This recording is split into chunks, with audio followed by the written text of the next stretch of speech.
گالی حامد میر 12 ستمبر 2019۔ بھائی آپ ہماری فکر نہ کریں، وقت بدلتے دیر نہیں لگتی، یہ مشکل وقت بھی گزر ہی جائے گا۔ یہ الفاظ ایک ایسی خاتون کی زبان سے ادا ہو رہے تھے جس کا خاوند جیل میں ہے، داماد چند گھنٹے قبل رہا ہو کر آیا تھا اور کہہ رہا تھا کہ اسے کسی نہ کسی طرح دوبارہ گرفتار کر لیا جائے گا۔ یہ خاتون اپنے داماد کو بھی تسلیاں دے رہی تھی۔ ابھی کچھ دن پہلے اس خاتون کے والد انتقال کر گئے تھے اور میں تعزیت کے لیے ان کے پاس گیا تھا۔ مشکل وقت میں والد کا سایہ سر سے اٹھ گیا اور خاوند جیل میں بند ہے، لیکن یہ خاتون تو میرا بھی حوصلہ بڑھا رہی تھی اور کہہ رہی تھی کہ کہیں آپ پر بھی کوئی نہ کوئی الزام لگا کر مقدمہ نہ بنا دیا جائے، لیکن آپ نے گھبرانا نہیں۔ یہ خاتون رانا ثناء اللہ کی اہلیہ نبیلہ تھی، جو بتا رہی تھی کہ ان کے خاوند کو جیل کے اندر ایک اور جیل میں رکھا گیا ہے جہاں ان کے پاس سونے کے لیے بستر تک نہیں۔ رانا ثناء اللہ کو کیمپ جیل لاہور میں رکھا گیا ہے، جہاں مسلم لیگ نون کے رہنما خواجہ سعد رفیق، خواجہ سلمان رفیق اور نیب کے دیگر قیدی بھی پابند سلاسل ہیں۔ رانا ثناء اللہ قید تنہائی میں ہیں۔ ان کے خلاف منشیات کی سمگلنگ کا مقدمہ اتنا کمزور ہے کہ خود حکومت کے کئی وزراء بھی نجی گفتگو میں اس پر ندامت اور افسوس کا اظہار کر چکے ہیں۔ مقدمے کا مقصد نہ قانون کی بالادستی ہے، نہ منشیات کا پھیلاؤ روکنا، بلکہ اس مقدمے کے ذریعے ایک سیاسی مخالف کو سبق سکھانے کی کوشش کی گئی ہے۔ کچھ عرصہ قبل تک کوٹ لکھپت جیل میں قید نواز شریف اور کیمپ جیل لاہور میں قید خواجہ سعد رفیق وغیرہ کے ساتھ دوستوں اور رشتہ داروں کو ملاقات کی اجازت تھی، لیکن اب صرف اہل خانہ کو ملاقات کی اجازت ہے۔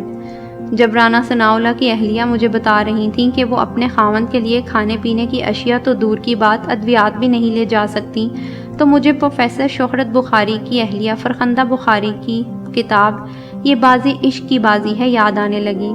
فرخندہ بخاری کو جنرل ضیاء الحق کے ماشاءاللہ میں گرفتار کر کے لاہور کے شاہی قلعے میں رکھا گیا تھا، جہاں ان کا جسم سگریٹوں سے داغا جاتا تھا اور کسی کو ان سے ملاقات کی اجازت نہیں تھی۔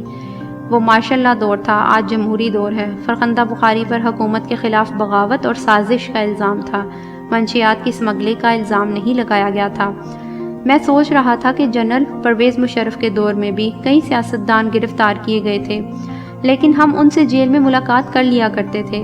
اس جمہوری دور میں بہت کوشش کی کہ خواجہ سلمان رفیق سے ملاقات ہو جائے، کیونکہ وہ خاصے بیمار ہیں، لیکن کامیابی نہ ہوئی۔ بتایا گیا کہ ملاقات کی اجازت وزیر اعلیٰ ہی دے سکتا ہے۔ اب وزیر اعلیٰ کی منتیں کون کرے، لہٰذا نامراد ہو کر لاہور سے واپس آ گیا۔ مجھے یاد ہے کہ جب بہت سال پہلے آج کے وزیر ریلوے شیخ رشید احمد کو ناجائز اسلحے کے ایک جھوٹے کیس میں 7 سال قید سنانے کا فیصلہ کر لیا گیا تو میں اور عامر متین بھاگے بھاگے اڈیالہ جیل پہنچے اور ہم نے شیخ صاحب کو بتایا کہ آپ کو 7 سال قید ہونے والی ہے، کیونکہ جس جج نے سزا سنانی تھی وہ اپنا فیصلہ لکھ کر گورنر الطاف حسین کو دکھانے کے لیے لایا تھا اور ہم بھی وہاں موجود تھے۔ گورنر صاحب ہمارے ساتھ بڑی شفقت کرتے تھے، لیکن شیخ رشید احمد کے ساتھ ناانصافی ہو رہی تھی۔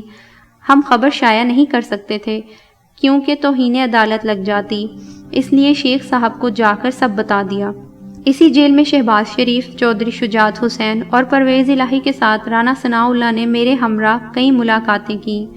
پھر نواز شریف حکومت میں آئے تو اس جیل میں آصف زرداری سے ملاقات ہوتی تھی۔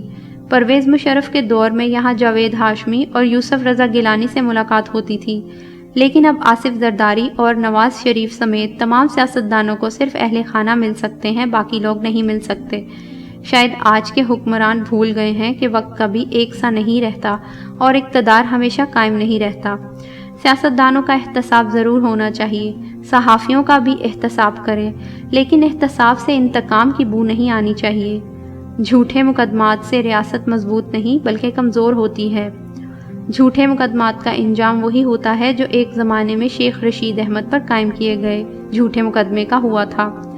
اب تو شیخ صاحب سے زیادہ ملاقات نہیں ہوتی، لیکن جب انہیں 7 سال قید سنا کر بہاولپور جیل بھیجا گیا تو میں وہاں بھی ان کے ساتھ ملاقات کے لیے جایا کرتا تھا اور شیخ صاحب ہر ملاقات میں اپنی کتاب کے بارے میں صلاح مشورہ کرتے۔